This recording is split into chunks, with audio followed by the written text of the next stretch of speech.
podcast where we want to help your family have better conversations around the content you consume. My name is Nathan, and I am joined, as always, by my co-hosts, Donnie and Sawyer. And unfortunately, Heidi was not able to join us today, which is really unfortunate because today we are talking about a movie called Turning Red, which is available on Disney Plus, which is a movie about a 13-year-old girl named Mei Lin, who turns into a giant red panda whenever she gets too excited. And this movie is really has a lot of themes around teenage, becoming a teenager, puberty, adolescence, growing up, family relationships, all that kind of stuff. And it really centers around a young woman kind of coming of age, becoming a woman. And we only have 3 dudes on here to talk about it,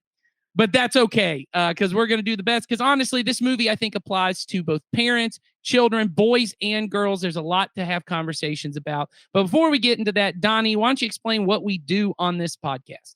On this podcast, we encourage every family at Community Christian Church to have a monthly movie night to help you and your children build memories and start conversations that matter. The goal of our family ministry is to help you raise your children to love Jesus and his way of life above all other things. And we know that critical to that is for you to have a routine, regular time of connection and some shared experiences that will help you build stronger relationships. And, we think that movie nights are just a great opportunity to do that. It's not just a shared opportunity where we're all laughing together, maybe even experiencing like fear and sadness together. But, movies give us this chance, this opportunity to talk about what matters, and create memories with our kids, And on this podcast, we want to not only recommend some movies that you could watch on your monthly movie night, but even giving you guys some ideas of meaningful conversations that you can have with your kids during or especially after the movie. And we actually want to hear from you. So in the description, you'll see a link to a form called What We're Missing. So if you have a movie that you want us to cover, you can put that in there. Just the last week, we had a listener recommendation right here on the podcast. You can do that. Or if in a movie like this, where you feel like, man, y'all should have really had a female perspective on that. If you're a mom and you want to tell us what you think we missed in this conversation today, let us know. We'll talk about it in a future podcast. Or if you just have a comment or a question, you can let us know. We want to know who's out there. We want to be able to serve you better. So just stop by to say, hey. But right now, let's have a conversation about this movie. This is Turning Red. It has become very popular, also very controversial in some circles because of some of the content. We're going to talk about all of that on here. But first, we just want to know, Sawyer, what did you think of this movie just from an enjoyment standpoint? Do you think families and kids are going to get a kick out of this movie? Yes, definitely. And I would recommend this movie instantly to families and kids. Personally, it wasn't my favorite Pixar movie. So I think the older you are, the more context you have with Pixar. And so as far as Pixar movies go, this is kind of par for the course. It's not Toy Story. It's not Finding Nemo. It's not The Incredibles. That being said, all right, hold on. We got to throw this out there. It is definitely better than Finding Nemo. Oh, goodness. Cars 2 might be better than Finding Nemo. Oh my goodness. But Nathan coming in with the hot takes once again. Yes. Nathan is just trying to blow up this podcast. It's no longer about Turning Red. We're only going to debate the merit of the movie Finding Nemo now. But no, the thing is, par for the course for a Pixar movie is still really good. That's my point that I'm trying to make. This movie's pretty dang good. And it's really funny. The humor is really on point here. And also the characters, and we're going to talk a lot more about what I'm hinting at right now in a minute, but the characters are just very fun and relatable, especially her clique that she hangs out with. They're all very good characters, really, really enjoyed them. And finally, I do want to mention, just because we're talking about an animation movie, maybe the biggest thing, from an artistic standpoint, that I admire the most, it doesn't feel like a Pixar movie in terms of its animation style, which I really, really liked. So yeah, I enjoyed this movie. Donnie, what are your thoughts about this movie? Especially you got young kids. Did your kids watch this with you? Not yet, because like I was like, I want to see what I'm gonna have to prepare myself for in this conversation. Sure. So after watching it, I thought it was a really good movie. I think it did a really good job of like being able to like communicate a lot of different topics over a very I'd say short period of time, but I think the movie ran about 2 hours, roughly. But it was, it was enjoyable. I think families will enjoy it. Kind of going with Sawyer was saying, I think the animation's really good, and it doesn't go back to the Pixar style, but in a very good way. Yeah. Well, so I also really enjoyed this movie. I think it everyone's more than Finding Nemo. He enjoyed it more than Finding Nemo, everyone. I probably almost everything more than Finding Nemo. I did not enjoy Finding Dory more than Finding Nemo. It's pretty bad, but the rest of them, yeah, pretty much. Anyway, I think it's a very fun movie. The animation, we already talked about this. It is really exciting, very fast paced. Donnie said about the time, it is only an hour and 40 minutes, and it's a little shorter than that if you take credits out. Yeah. But I would stay for the credits because the pop songs that are written for this movie are co-written by Billie Eilish, and they do not sound like Billie Eilish songs, but they're pretty darn good songs. I'll say this: we watched it twice. We watched it the weekend it came out, then we watched it again this week in preparation to talk about it. And my girls are already doing a dance to "Never Met Nobody Like You." And they've already got a little choreographed dance. And so that's what I'll say is really fun about this is I can see both girls and boys loving this because there's a lot of action for the boys, but this movie, maybe the closest thing since like a Miyazaki Ghibli movie, like we've talked about, really understands female girl, kind of young girl relationships. My wife watched this, and this movie takes place in 2002. And I was 13 in 2002, so I can kind of feel my wife and I we were right that age, and this very much feels like that period. It understands that period. My wife was talking about how the conversations the teenage girls would have about everything from boys to music to parents felt like things that she had said to her friends at some point. So I think it really understands that relationship. Obviously not the giant red panda parts, but I think the rest of it, yeah. And so, and I also think this movie does a really good job of handling conversations around growing up and your body changing and your emotions and your inner life changing and what it's like to start recognizing, if you're a girl, start recognizing boys, recognizing people of the opposite sex, kind of having all of that. Kind of how when it all comes about at once, it can be a little traumatic for a kid because that's a lot of stuff happening all at once. Have we said this yet? This movie is hilarious, funnier than any Pixar movie I can remember. I don't think I can think of a Pixar. I love Pixar, but what I'll say about them is I do not think of them as historically very funny animated movies. Yeah, usually when I'm watching them, it's like I'm engaged and I'm watching what's going on, but I very rarely laugh out loud where I'm like I have to kind of pause. Like, oh, wait a minute. There's a scene in this. What were you gonna say, Sawyer? I was just gonna say, I would say at least since Toy Story 4. Toy Story 4 was an exceptionally funny Pixar movie, and this movie is up there with Toy Story 4 just in terms of its comedic chops. Yeah, and it's definitely funnier than Finding Nemo. So, anyway, there's a scene in this movie where the young girl has this experience where all of her friends are talking about boys and they're like, oh, this boy's cute or this boy's whatever. And she hasn't had that experience yet. She hasn't kind of started to see boys in a romantic way. And as she's kind of drawing these pictures, she suddenly starts to kind of go, oh, and kind of starts to see boys in a very romantic light, and then draws all these pictures about this boy. And her mom finds the pictures and thinks that it means there's been some experience between this girl and this teenage boy, and confronts him in public.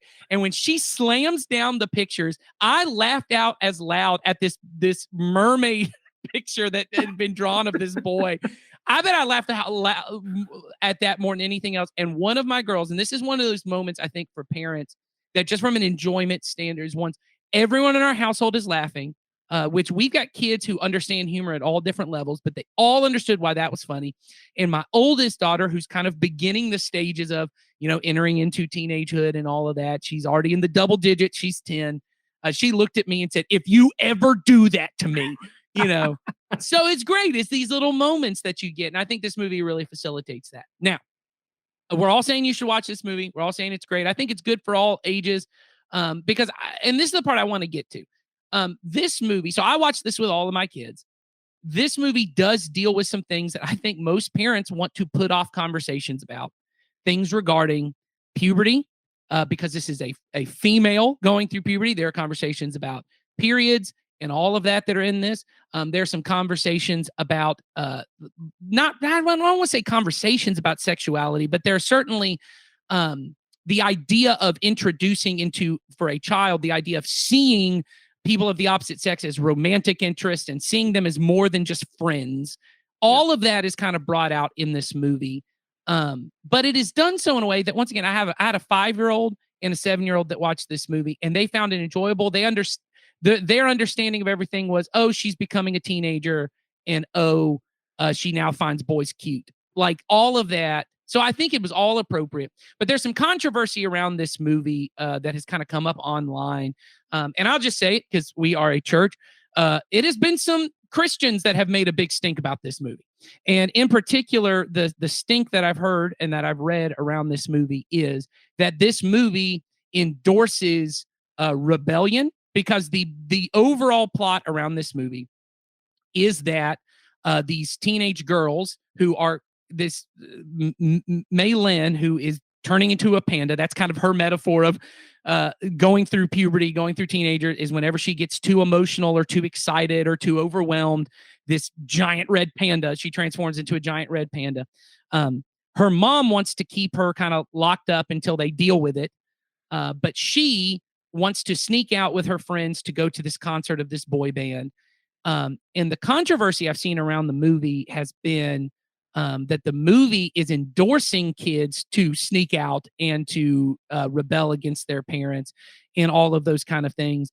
Donnie's already making faces. So, Donnie, do you think that's what this movie is doing?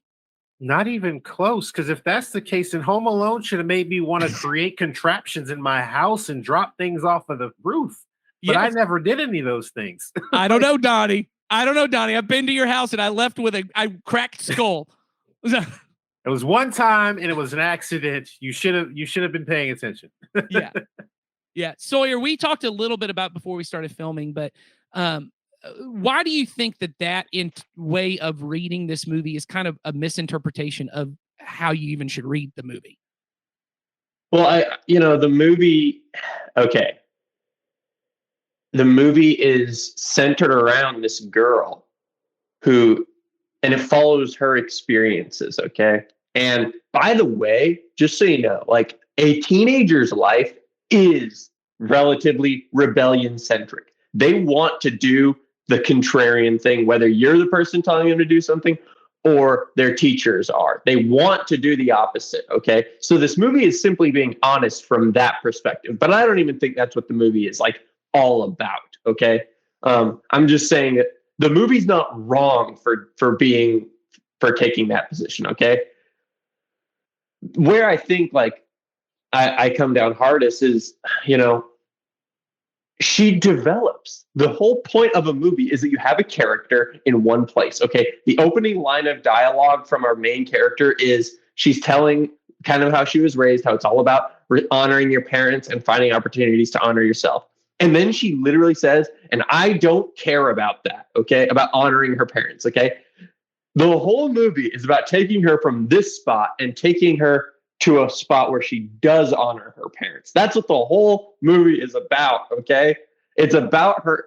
She has a fractured relationship with her mom, if we're going to get into all the nitty-gritty details, okay? At the beginning of the movie, let's not get into all the details yet, because I just want to deal with this particular thing. And I think you've done a good job of that, of saying... Go ahead, Donnie. There's another part, like, kind of going into... If as a parent, there's that naivety of thinking that your kids aren't trying to elusively find ways to learn about the world around them, then that means you haven't developed enough of a relationship and a communication style with your child to understand. Like, I think a lot of parents get lost in the idea of thinking that when the kid sees this, that means they're going to act on it. They're going to, oh, I'm going to go climb out a window. I'm going to go escape and I go do all these things. This is just representing a small proportion of what some teenagers decide they want to do as a way of rebelling or finding their selves and things like that. Yeah. It doesn't mean that they're going to do it. It simply means that it's a small perspective. And I think parents that are getting so upset about that, it's because they want to believe that their kids don't think that way and that their kids have never had that thought. Yeah. But if you're having a conversation and you have a relationship with your child, you don't have to worry about those things. But if you have a relationship where you're still in the stage, especially at the age of 13, where you're still trying to control them rather than having influence over them, then that's a different conversation that you need to have. Yeah. And we'll get to that in a moment. So I just want to kind of wrap up where we sit on the controversy, because I know a lot of parents have said they're not even going to watch the movie. And in the end, if you still choose not to watch the movie, I'm not trying to say that you're doing a bad job by not watching the movie. What I want to make clear is, and I think both Donnie and Sawyer have hit on this, is that the reason we started this podcast was that we believe movies are the beginning of a conversation with your kids. That movies and art, they are their job, and some movies do push an agenda. I'm not saying that they don't, but their job, good art's job, is not to push an agenda. It's to ask questions. It's to kind of raise. And this movie begins the movie with saying, is it possible for me to honor my parents and their wishes of the kind of person that they want me to be? So this is a girl who feels lots of pressure to be a certain kind of way from her parents. Can I honor that? And then she says, and honor myself. Now, we know that there should be a bigger question as believers is, how do I honor God above all of that? But this movie is not going to introduce that. So our job as Christian parents is to watch these movies, engage with the questions they are raising, right? And then introduce a level that the movie's not going to, which is, how do I honor God? What does God think about honoring parents? Well, we know that God wants us to honor our parents, but does honoring my parents mean I become the exact version, the exact career, I date the exact person, I have the exact friends, I dress the exact way, I think the exact ways that they want me to? Is that what it means to honor my parents? And I do think this movie is a really good starting place. And really where this movie is, and this is where we'll get to kind of the bigger themes of this movie, is this movie is about that puberty, adolescence, being a teenager is a messy time in life. Absolutely. It is a messy time because there's a lot of changes. And this movie kind of addresses a bunch of those. You take a kid who for most of their life has been focused on pleasing their parents and being a good kid. They don't really have a ton of rebellious thoughts. They want to follow the rules. They haven't yet probably noticed the opposite sex. Those thoughts aren't entering their head. And then suddenly their body is changing, and that's scary.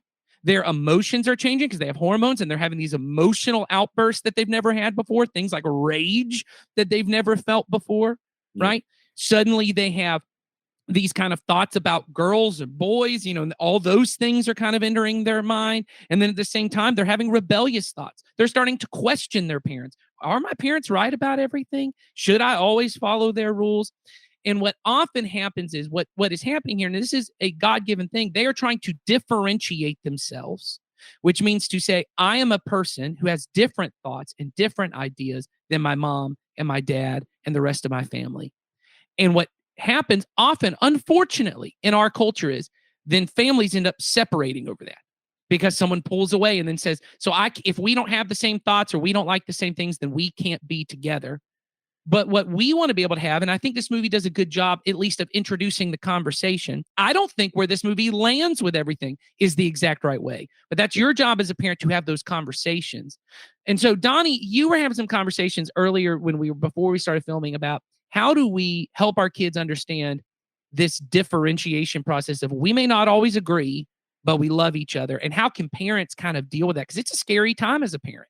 Yeah. So and in that idea of the differentiation, of course you watch this character, Maylin, and her mother have this communication where it seems like she's just wanting to follow the rules and all these things, but you also see Maylin slowly learning that she wants to do more things that are not like what her mother wants to do. Like, she doesn't want to always be working. She wants to be with her friends and have more fun and things like that. And I think a lot of time as a parent, we want so much for our child, a lot of times more for them than we ever had, that sometimes we will go into the aspect of controlling rather than being an influence. Yeah. Because the idea is that in order to differentiate ourselves is like when our child is growing up, they're going to do things that are different than what we would have done. And that's because they are, and a lot of parents I think forget this, is that they're little humans. As they're getting older, they're humans still. They're I'm not sorry, robots. I don't understand that. Humans? Yes, they're humans. They're Oh, wow. humans. Okay. They're all right. not just robots that you tell them to do something and they compute and go, I will not disobey. They Yeah. are humans with feelings and emotions, and they're trying to understand them. And like they've only had the amount of time that they've existed on this earth. At that point, 13 years, which is not a lot, because in 13 years, I've made mistakes and I've gotten things wrong and then I've fixed those mistakes. But I think that's the hardest part, I think, as a parent, is that remembering that, okay, when my child is trying to learn things, it is not my job to corral them back so they do exactly what I say, but we do a good job of communicating and making sure that we create a safe space and a safe environment for them to grow. We don't have to stop their growth. We can just give them a safe environment for that growth, meaning that they have people they can talk to about questions they have, meaning that they can have a safe space to have conversations that may be uncomfortable. Because I think we avoid that uncomfortable conversation because if we're honest with ourselves, a lot of times we don't have the perfect answer, and we're afraid that making that one wrong decision or wrong statement is going to lose that child. But if that's the case, then we have a lot deeper conversations to have or need to have with our kids as they're growing. It's like when my kid starts going, hey, I like, I'm starting to catch feelings. Like, okay, cool. So how does it make you feel? Like have conversations, help them understand these emotions. Yeah. You had someone to get you there. Why not give them the same tools? Like, we're not there just to tell them what to do. We're there to give them tools and equip them to be able to make wise decisions and do it in a world that may not always give them options that are making it the best or the easiest way to be wise.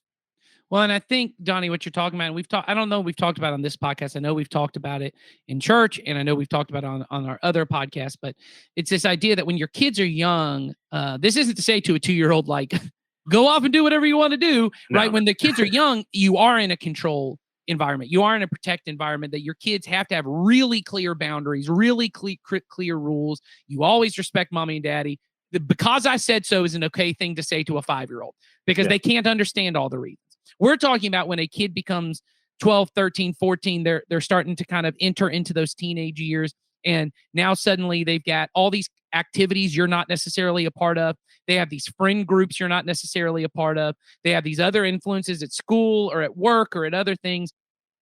Instead of that being a thing that scares you, and here's the part I think that's really important about this movie and the way you can have a conversation, it scares them too. Yeah. Maybe not at 16, but it does at 10. It does at 7, does at 8. I regularly have conversations with my kids about them being scared about growing up because suddenly I said, are you sometimes, I had to say this to one of my daughters.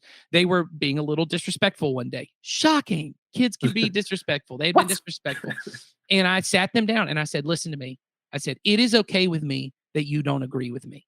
It is okay with me that you think my rule is stupid. It is okay with me if you want to tell me that you think I'm wrong. That is perfect. You can always come tell me. And the way I said to him is, but you have to do it in a respectful way. I don't want you rolling your eyes. I don't want you saying, God, you're so stupid. I said, because I need you to understand that the way we are going to speak to each other and the way you're going to speak to your husband one day and the way you're going to speak to your boss one day, the way you're going to speak to your friend one day, you can't go around disrespecting people. It doesn't matter whether they're your mom or a boss. It doesn't matter whether you're your husband or a friend. You are not going to be able to have relationships. And that's the part I think that's having those conversations of, it's okay to question me. You're starting to question. See rebellion as less of, hey, you're just trying to thumb your nose at me, and more, you're questioning. And you don't think I'm always right. And that's a little scary to a 10-year-old because the world, if mom and dad aren't always right, the world was safe when mom and dad were always right. If mom and dad aren't always right, that's scary. And to be able to have those kind of conversations and open that space, I think is huge.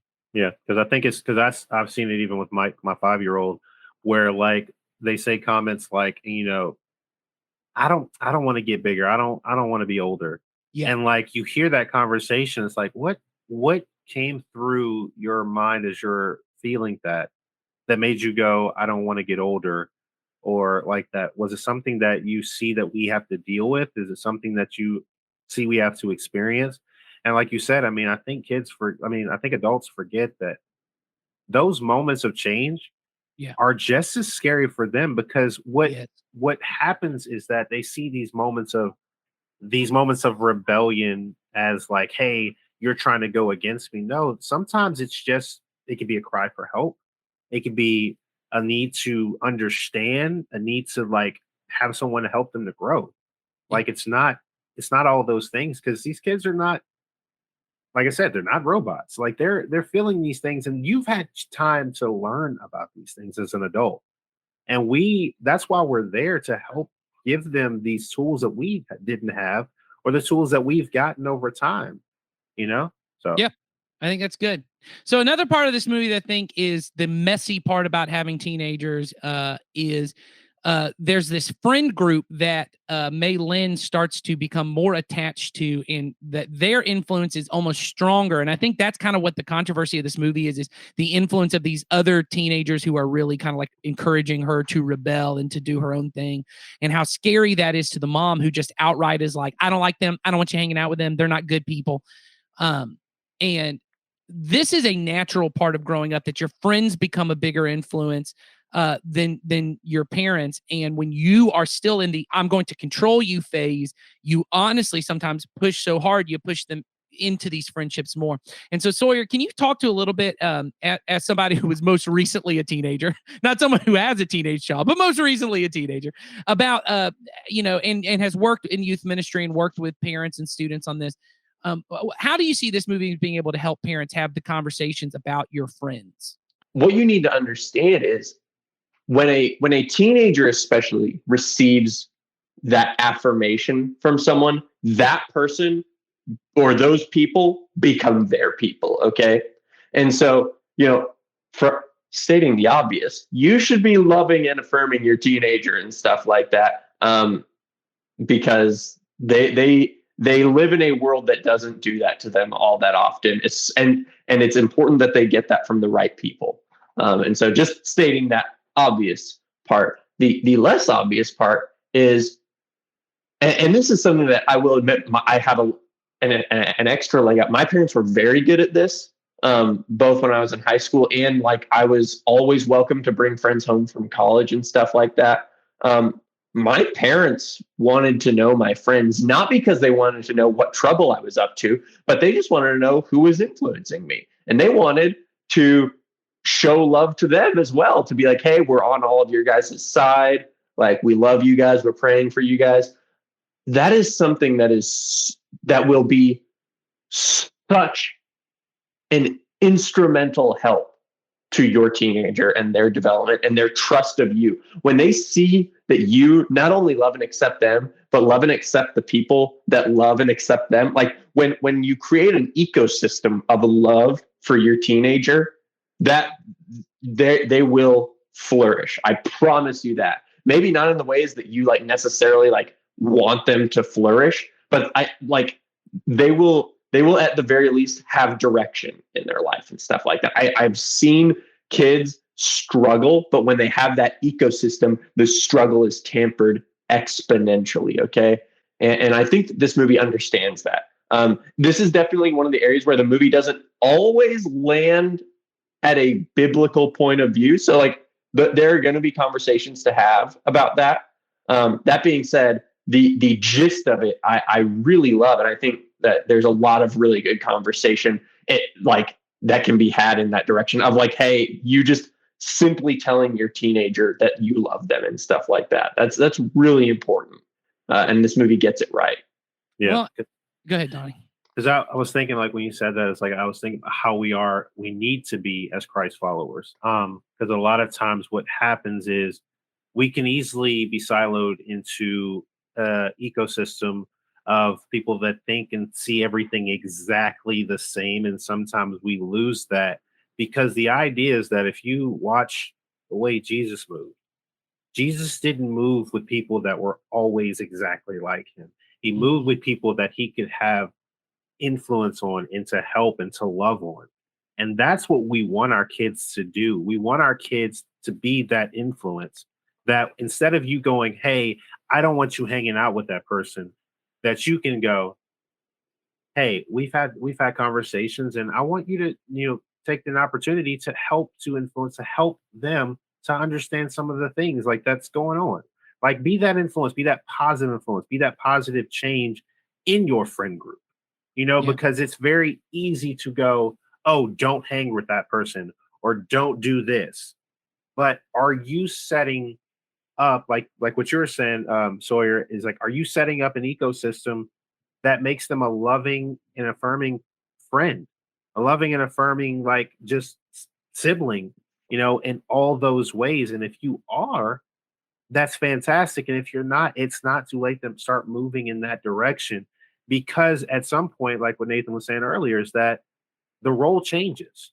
It goes from being control to being influence.